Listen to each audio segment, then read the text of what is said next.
Well, as most of you may know, there's a new wrinkle in the Gabby Petito matter. The parents, her bereaved parents, have filed suit against the parents of the dead boyfriend who took his life by his own hand in what a lot of people think is a cowardly move to run and hide and go into a Florida swamp and then end it all. And even though that forensic evidence showed that his body was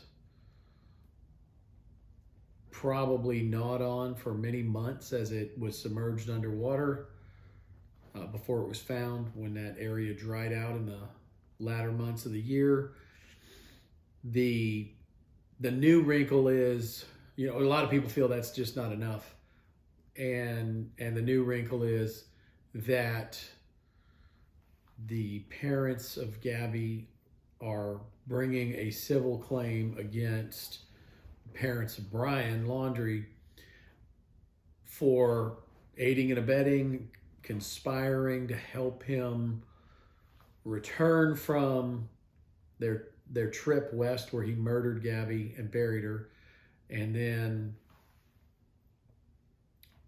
hide or get out of the country, whatever the plan was. There's an allegation that they collaborated with him. They're likely going to be compelled to sit for a civil deposition, which is where you're going to sit in a room and be interrogated by lawyers.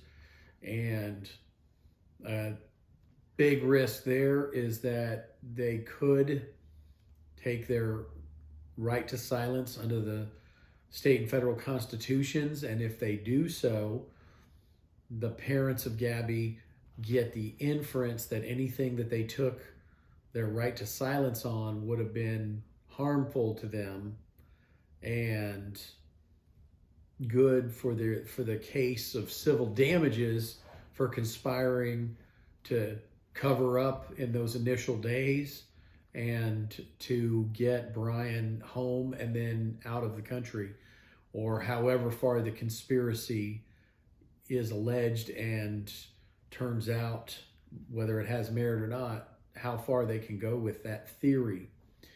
So very serious allegations, still a tragic situation, no happy ending. And now we see the parents of these two are going to have a new courtroom battle over Gabby's death. More to come on this as we continue.